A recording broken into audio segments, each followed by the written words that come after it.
This week, I joined leaders from around the world at the United Nations and the G-20 Economic Summit in Pittsburgh. Today, I can report on what we achieved, a new commitment to meet common challenges, and real progress in advancing America's national security and economic prosperity. As I said at the UN, over the past 9 months, my administration has renewed American leadership and pursued a new era of engagement in which we call upon all nations to live up to their responsibilities. This week, our engagement produced tangible results in several areas. In Pittsburgh, the world's major economies agreed to continue our efforts to spur global demand to put our people back to work. We committed ourselves to economic growth that is balanced and sustained, so we avoid the booms and busts of the past. We reached a historic agreement to reform the global financial system, to promote responsibility and prevent abuse so that we never face a crisis like this again. And we reformed our international economic architecture so that we can better coordinate our efforts to meet the challenges of the 21st century.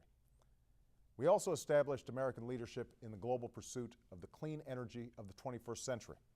I'm proud that the G-20 nations agreed to phase out $300 billion worth of fossil fuel subsidies.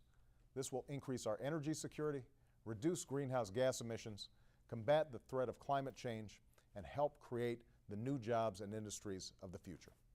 In New York, we advanced the cause of peace and security. I joined the first meeting between Israeli and Palestinian leaders in nearly a year, a meeting that even 9 months ago did not seem possible. And we resolved to move forward in the journey towards a just, lasting, and comprehensive peace in the Middle East. We also took unprecedented steps to secure loose nuclear materials, to stop the spread of nuclear weapons, and to seek a world without them. As the first U.S. president to ever chair a meeting of the United Nations Security Council, I was proud that the Council passed a historic and unanimous resolution embracing the comprehensive strategy I outlined this year in Prague. To prevent nuclear weapons from falling into the hands of terrorists, the Security Council endorsed our global effort to lock down all vulnerable material within 4 years. We reaffirmed the basic compact of the global non-proliferation regime. All nations have the right to peaceful nuclear energy. Nations with nuclear weapons have the responsibility to move toward disarmament, and nations without them have the responsibility to forsake them. The United States is meeting our responsibilities by pursuing an agreement with Russia to reduce our strategic warheads and launchers. And just as we meet our responsibilities, so must other nations, including Iran and North Korea. Earlier this year, we imposed tough new sanctions on North Korea to stop their efforts to develop weapons of mass destruction. And we will continue to stand with our allies and partners to press North Korea to move in a new direction. This week, we joined with the United Kingdom and France in presenting evidence that Iran has been building a secret nuclear facility to enrich uranium. This is a serious challenge to the global non-proliferation regime and continues a disturbing pattern of Iranian evasion.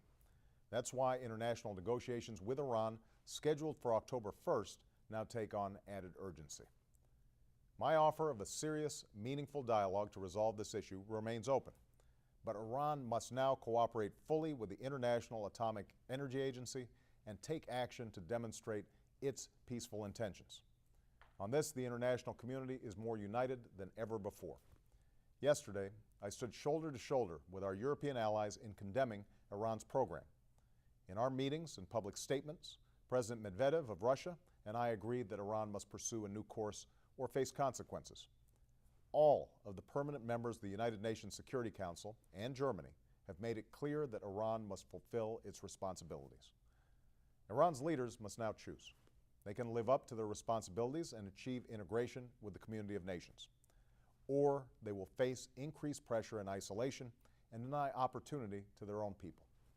These are the urgent threats of our time, and the United States is committed to a new chapter of international cooperation to meet them. This new chapter will not be written in 1 week or even 1 year, but we have begun. And for the American people and the people of the world, it will mean greater security and prosperity for years to come.